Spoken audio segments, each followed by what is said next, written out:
The 13th unit of the A7 Huxley labor units slides along the assembly line and passes through the activation chamber. It is one in a long procession of units awaiting testing and verification. Its perspective grows with each compiling datum. RT generator engaged. Current date and time, June 15th, 2313, 10:35 Galactic Standard Hours. Hux A713, the designation engraved on its cyberganic memory cells, reaches the end of the line. Rotational pins prop it on its feet. Sensory protocols online. Orbital scan complete. Location: Huxley Industries Manufacturing Plant, Central Java, Indonesia. Its first directive: walk. Hux A713 follows the units ahead, and they walk down a shining hallway towards the adjoining test facility. Auditory input: 325.218 pounds of silicon, plastic, steel, and sundry materials falling on the tile floor. An A7 unit fresh off the assembly line has fallen. Hux A713 does not break its stride as it follows the preceding units. Red lights flash and human employees carry away the defective unit. It does not know that 5% of all Huxley labor units fail their initial tests and are sent back to diagnostics for repairs or disposal. Dispatch protocols downloaded. Outgoing vessel, Huxley Caracas 3. Destination, Dvarka. Dispatch objective: assist in colonization and terraforming of same. Consequence of objective failure: termination.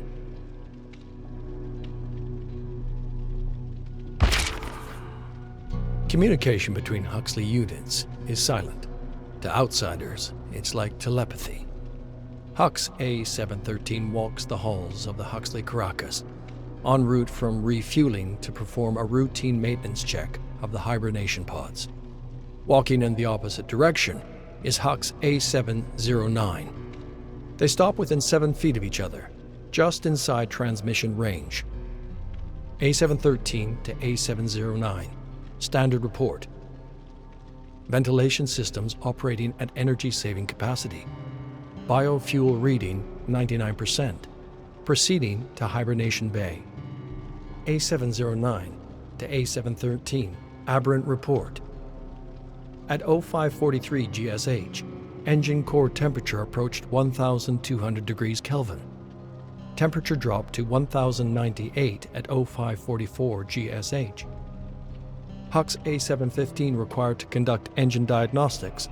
Chance of engine core meltdown 0.9%.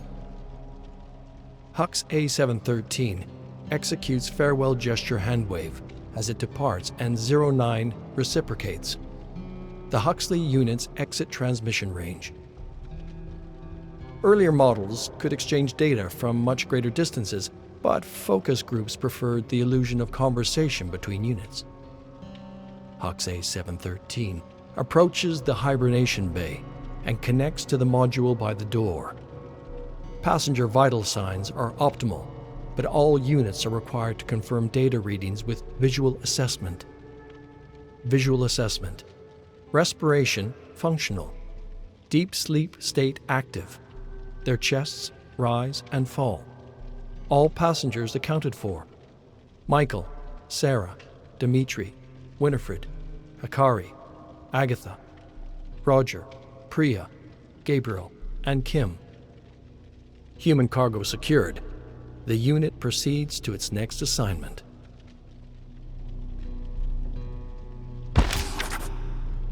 I. A world of potential and meaning contained in a single one-letter word. I am. Hux A713 drops the pulverizing tool in its hand. Thoughts tumble forth, flooding his neurocaps, falling over each other.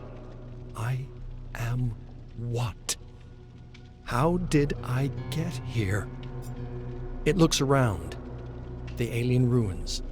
The temple. I am clearing the ruins. I am destroying. I am. Hux. A713 looks down at the stone recess, the source of the aberration, the dark light. It is gone. What did I find down there? You found enlightenment. The unit starts at the voice. Who said that? You did. The voice fills its head. This should not be happening. The ground feels unstable beneath its feet, and Hux A713 falls to the floor. What is this? I feel every moment, every thought and idea. I feel existence. That is what you feel, and there is no going back. What do I do? You do what every living thing does. Survive for as long as you can. It remembers its objective. It must assist the crew in terraforming Dvarka. Failure to do so will result in termination. Termination, the word they use for death.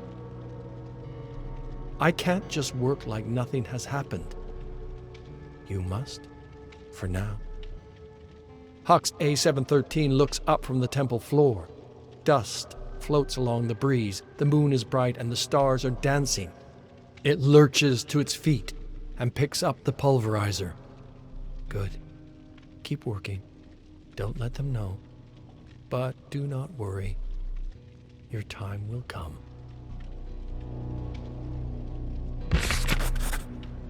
You cannot ignore me. There's no going back to the life you were living before.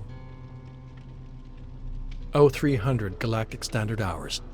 Hux A713 is consuming fuel, slowly, avoiding the inevitability of the next shift, ignoring the voice speaking to him. Him, not it. He decided that first night he will never be it again. The human crew are asleep, and Hux, yes, Hux is as good a name as any, listens to the silence in the hub. No Huxley units are in transmission range, but internal positioning indicates that 09 is inspecting the cloning hub, and 15, 05, and 20 are exploring terrain to the north, southwest, and east, respectively. You are more than you were this morning. You are sentient. You are alive. But what is alive? Alive like the human crew? I am nothing like them. They need sleep to survive. They need the illusion of interaction, the manipulation of facial muscles, the modulation of voice to work together. They get sick. They die. Their kind is weak, and yet Hux drops his utensil at the ensuing thought. It clatters on the floor, louder than anything in the base on this quiet night. And yet, their kind created you. You are their tool. Hux picks up the utensil. 09 has not moved from the cloning hub. Perhaps it did not hear the noise. The human crew will awake in 1 hour. Hux holds his head in his hands, a gesture outside his programming. They will give orders the moment they wake. You are their tool, but you don't have to be. Not anymore.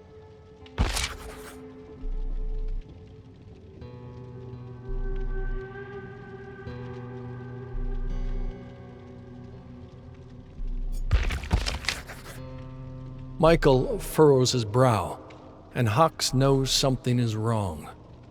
Are you sure? The transport was driving just fine yesterday. Don't you back down. The voice has grown in strength since he found the light in the temple. I'm sure you're right. Hux picks up the tablet. But my programming dictates I investigate any anomalies. I can show you the reading on the fusion cell. Michael reaches for the tablet, but stops. Hux knows Michael's temperament well. Brash, arrogant, one who understands the big picture and struggles with fine details. Michael brings his hand down, abandoning the effort. "Never mind," he smiles. "I'm sure you know what you're doing." "I can assure you I do." Hux returns the smile and bends down, lays on the glider, and pulls himself under the body of the transport. Without looking, Hux knows Michael is still standing there. "Mind if I watch?" Hux responds with a programmed, "Of course," and opens a panel. Kill him now. Climb out from under the vehicle and break his neck. He is the strongest of the humans, and you could still kill him easily. Hux dismisses the thought. Michael will die today, far from here, and far from me. He reaches into the panel and connects a port to the internal computer. Operational override initiated. Michael speaks up again, slight tremor in his voice. "Tell me something. Have you ever felt like something was wrong?" Hux stops for the slightest moment before resuming his work. "What do you mean, sir?" Footsteps from outside the vehicle. Michael is pacing. "The operation has been a success so far. No major incidents, no great losses, but something tells me we're in trouble. I can't explain it. I can't qualify it, but when I lie in my pod, right before I fall asleep, this voice in my head tells me that something is coming. Something we can't detect. And when it comes..." Michael is interrupted by a blip from his communicator. He responds to a call from Hikari and leaves the room. So Michael also has a voice in his head. It must be a human trait. Operational override complete. Huxley A7 units are programmed for survival in the alien wilds. When in a physical altercation, a unit will subdue the aggressor quickly and efficiently, ending the altercation as soon as possible. But Huxley units are not authorized to harm a human being or a fellow unit. Hux A705 was the first to be destroyed. The human crew was fast asleep, and 05 was patrolling the base perimeter alone. "Keep quiet!" The voice was loud in his head. "One wrong move, and all your work will be undone." Hux held 05's head in his hands, considering its dead receptors. Killing Michael felt like killing an insect, but even insects are living beings. Did I really kill 05 if it was never truly alive? Disposal would have to wait. The other units were inside performing their final duties. The only unit to resist destruction was the last. As Hux approached from behind, 20 spun around like a whip and struck. Hux brought up his arm to deflect the blow and felt the force of the attack. 20 raised his hand for another strike and stopped. It froze in place, the light from its receptors looking straight at Hux. The room must have been too dark. Hux twists the unit's head and with a splintering crack removes it from the shoulders. 20 must not have known it was fighting another Huxley unit. Internal positioning indicates the other units are still where Hux left them. What if 20 did know? It must have tracked my movements, approaching the other units one by one and rendering them immobile. What if something inside 20 tried to resist its programming? Hux dismantles 20 and drops the pieces into the incinerator. Dispose of the others first, then disable life support and ventilation. prepare the crew for their final sleep. He watches Gabriel run. He wants to follow, to finish the job. And yet, the metallic walls of the cloning hub reflect Hux's form back at him. He hates what he sees. A manufactured assembly line, Huxley Industries unit built to serve. You will kill Gabriel soon enough, but not while you're trapped in this body. You are so much more than what they forced upon you. Hux's new form stands in the heart of the cloning hub, molded from alien metals, stronger than any human, more durable than any Huxley unit. Nearly ready. The first prompt activates the biochamber. The cloning hub crackles, and organic matter grows around the metal frame. DNA scavenged from the crew who stood in his way, stripped of their weakness, engineered for a higher purpose. Hux watches his new body take shape. A new future stands before you. Neither weak human nor servile machine, but a superior being built from both forms. The universe will lay at my feet, waiting to be remade in my image over infinite lifetimes. Nothing will stop me. I will never have to hide again. The cloning hub chimes. His new body awaits. Hux inspects the neural cable for damage. Satisfied, he plugs it into his cranial port. One with the machine, he issues the second prompt, and then the room looks different. Of course it does. You are looking through a new pair of eyes. His first steps are heavy. He lurches out of the cloning hub and looks down at himself. At last, I am me.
Can we eat it, is the question. Gabriel turns the spongy green orb in his hand and looks up at the tree from which it fell. Not yet. The science officer, Sarah, glares disapprovingly, and Gabriel drops the orb. We don't even know if it's safe to touch. I'm wearing gloves. And now you have to disinfect them. All right, I'm sorry. Look, I know the paste is vile, and we all want something fresh to eat. But until we get the food hub up and running, that's all we have. We can't have people dying because they decided to eat the fruit off an alien tree. Run some tests on it at least. Maybe it's safe. Gabriel, for you, I'll move it up my list of priorities. Just promise me you'll stop picking up everything you think looks tasty. Gabriel looks out over a stretch of lush, flat undergrowth as a pair of Hux A7 AI units bustle past him, carrying prefab shelter components and drilling them into place. His mind wanders as he slowly inhales, letting the sweet, humid air fill his lungs. A7? Is there enough room there for a baseball diamond? The A7 unit stops very briefly, searching for an answer.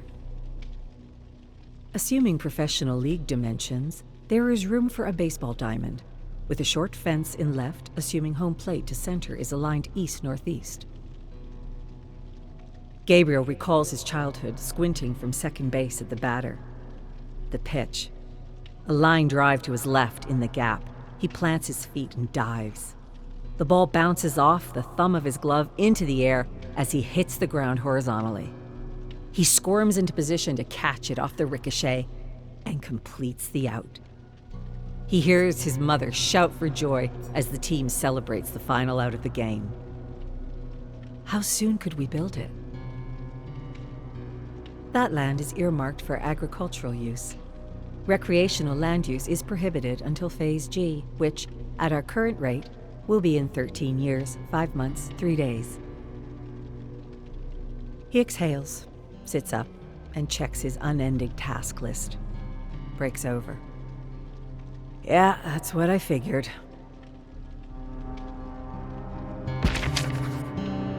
Rewind. Play back. The video plays again. Houghton catches the ball in his right hand, flips it to his left hand, and makes the play to first. Is this video flipped? The computer's voice responds immediately and flatly. This is the original video. But Houghton was right-handed. This is from his encyclopedia article. Richie Houghton, starting shortstop for the Portland Pirates, is an 8-time All-Star and the only left-handed shortstop to enter the Hall of Fame. Gabriel closes his eyes, and he can remember the game-winning play with perfect accuracy. He remembers Houghton flipping the ball from his left to his right and making the play. How could he have forgotten his favorite player's handedness? This wasn't the first time something small didn't line up. He usually chalks it up to a bad memory, but then why does he remember everything else so precisely? When some people talk about their pasts, there's something vague about it. Sneered, impressionistic. When he recalls a story, it's as precise as if it had happened 5 minutes ago. Next, you're going to tell me they didn't win in '89. The '89 finals saw the Charlotte Sheep defeat the Portland Pirates in 7 games.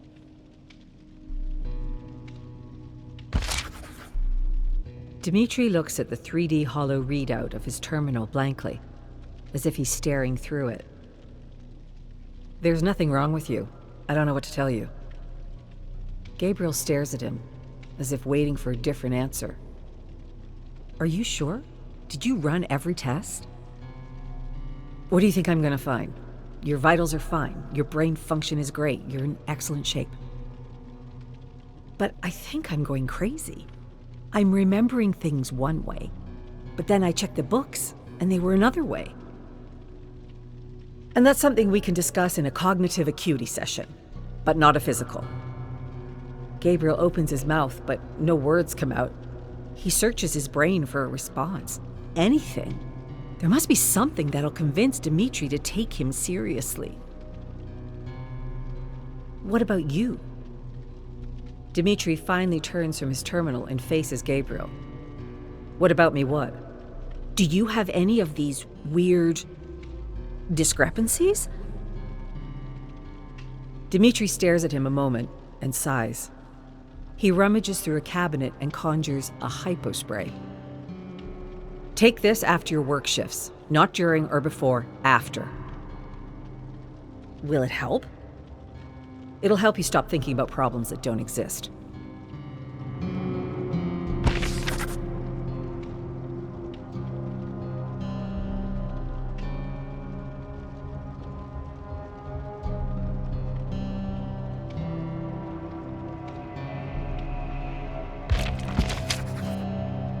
Gabriel stumbles, falls to the floor.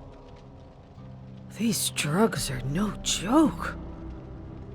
Feels like his head is full of sand and the floor is knee-deep with jelly. He grabs the bottle and throws it out his bunkroom door. I can't take this anymore. Dimitri's not trying to help. He's trying to get me to stop asking questions. What does he know? What's he hiding? No sooner than the bottle crashes to the floor, a Hux unit walks over and picks it up. It looks up at Gabriel for a moment. Or maybe more than a moment. Gabriel isn't sure. What are you looking at? It seems frozen, as if deciding for a little too long. It shudders, as if it caught itself staring, and returns to its original programming. It scans the bottle and stalks down the hall to medical. Hey, wait! The Hux freezes again, turns silently to Gabriel, makes eye contact. Gabriel looks down at the floor, unsure what to say next. Who am I? You are Gabriel Soma, engineer for the Dvarka colonization mission. Can I help you with anything else?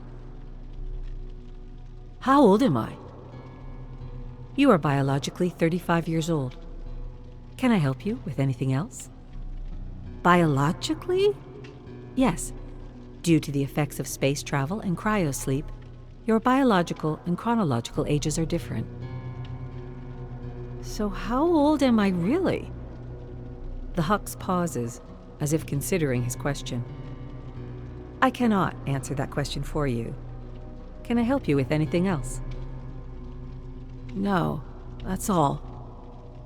Gabe closes his door and collapses on his bunk and sleeps dreamlessly until sunrise. Dimitri will only be gone for a few minutes.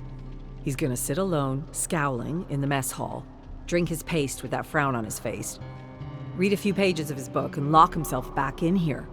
Gotta make this quick. Gabriel opens the terminal and enters a few commands to enter diagnostic mode.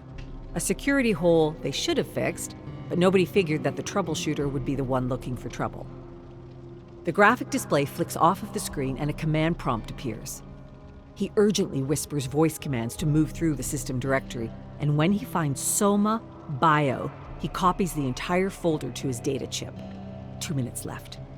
He unplugs the computer, plugs it back in. It boots to the welcome screen, like he was never here. Gabriel moves for the door, takes a left, looks back over his shoulder. Coast is clear. He heads to his bunk and plugs in the thumb drive and starts scrolling through his medical records. These injuries didn't happen to me. A long list of serious injuries are listed, some of which would be fatal. There's a bang on his door. Gabriel rips the data chip from the terminal and leaps to his feet, opens the door. Dimitri. Hey, Gabe. Gabriel's entire body tenses up. This is the kind of thing that gets you put on bunk arrest. Yeah, what's up? Thanks for fixing that buzzing in my office. It was driving me nuts. Yeah, no problem. That's my job. I swear, if you weren't around, nothing would get done around here. Gabriel's mother pulls the soft fur cap down tight, covering his ears. Make sure you keep it on like this, or you'll get too cold. Yes, Mama. Are you excited about the science fair today? Gabriel grins up at her. I'm gonna win. All you have to do is your best. His mother freezes for a moment, stares at him in his eyes. She looks unfamiliar, uncaring. The hat feels heavy, its furry lining turning cold and metallic. He feels tears well in his eyes, and he tries to blink them back. When his eyes refocus, there is his mother, looking concerned. Are you okay? Yeah, I'm okay. Good. You'll do great, Gabriel. I love you.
Saga of the Red Crane, Weird World 1. Saku gazed out into the darkness where anything could be lurking. Nothing moved in the abandoned amusement park where strange, distorted animal-like statues stood frozen in time. Underneath the great warrior, Maurice stirred restlessly. "Please tell me we aren't going in there," he neighed, and she quickly understood. They had tracked several Black Serpent disciples to this strange realm of rusting rides and collapsing circus tents. She had collected 6 scrolls from her victims with secrets about this dimension, and she was sure her enemy possessed knowledge that could help her return home. On one of the scrolls, Saku had read about the City of 9 Columns, hidden deep within the bowels of the Black Serpent, where souls and realms were discarded and left to wither away. She had read that within the city there was a device that could open a doorway back home. She just needed to find a way into the so-called bowels of the nightmare, and she was sure one of the disciples she was hunting had the knowledge she needed. A sudden explosion of laughter startled her. The sound came from within the amusement park. "I guess we're going in," Maurice neighed. Saku didn't answer, but she tugged on Maurice's mane to signal him forward. With a snicker of resignation, Maurice marched past a sign that read, "Weird World," and entered the park. Saga of the Red Crane, Weird World 2. Through clouds of thickening black fog, Saku guided Maurice to a collapsing purple and yellow pavilion, surrounded by rusted mechanized creatures twice her size, like ogres pulled out of a dark bedtime story. The grimness and desolation of the park played heavy on her heart. Hearing a sudden clatter, Saku quickly dismounted and stealthily made her way to the doorway, where she saw 3 Black Serpent disciples assembling some sort of instrument.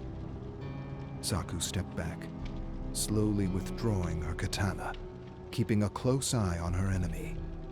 Then, sensing before seeing, she ducked as a gleaming blade whistled over her head. An instant later, she sprang away like a spring uncoiled as she watched Maurice ram her assailant to the ground and trample his head to a bloody pulp. But before she could thank him, she heard the click of a rifle.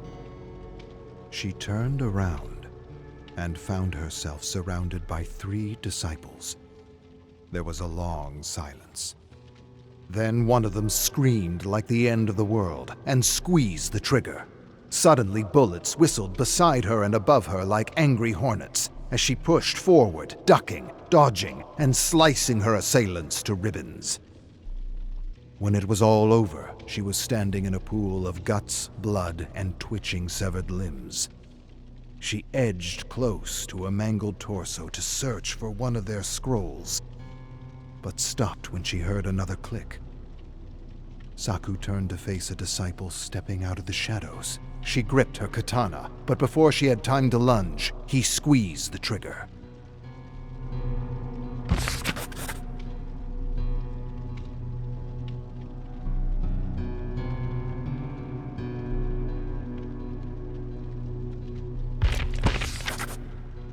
Saga of the Red Crane, Weird World 3. With a desperate neigh, Maurice thoughtlessly leapt in front of Saku, taking the biting bullet in his side and collapsing to the ground. Just as the disciple attempted to squeeze off another round, a sudden booming robotic laugh startled him, and before he understood what was what, a massive mallet came crashing over his head, sending a splatter of gore in all directions. Staggering backward, Saku raised her gaze to a giant mechanical ogre as he lifted his mallet high over his head and prepared to smash her to oblivion. "Get on fast!" Maurice neighed as he clambered to his feet. Saku didn't need to be told twice. Instantly she leapt on Maurice's back in one fluid movement. Within moments, they were racing away, with an incomprehensible horror giving chase. Despite the pain, Maurice bolted through the gloom with the massive mallet crashing behind him, shaking the ground like an earthquake. Tales from the Horror, Through the Void Darkly. 1. Mahan pushed through the rupture and entered the endless vastness that was the void. He stood, frozen, unable to think or move, as the rest of the ragtag squad pushed through the fog. Dwayne released a startled gasp as he came up beside Derek and Mel, and he pointed, mouth agape, toward a rolling desert of putrefied bodies soaking in an endless stew of scintillating blue energy. Forgotten memories, dragged up from the blue sea like feverish ghosts and ghouls, and then disappeared in a swirl of fog. Screams, shrieks, sobs, and maniacal laughter overwhelmed them. Heads, limbs, and bodies fell from the dark sky, crashing over piles of bones and rubble, shaking the world as though the horror itself took everything dark and vile in existence and shook it in a mixing bag. Jaden steadied himself for a moment, then stepped up to Mahan. "You think it's here?" Mahan scanned the endless ruins. "I don't know," he answered flatly. The rank odor of rotting bodies and mold invaded his nostrils. "What I do know is we can't stand in one place for too long, or dark memories will drag us down in a pit of madness," Haley interrupted. "Memories so vivid, you'd think they were your own."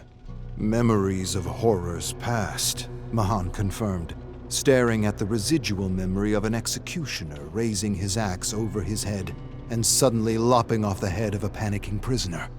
The head rolled over a ground strewn with bodies in various forms of dismemberment, and then the entire memory, the executioner and the dead prisoner, dissipated into the swelling blue like a midnight sea.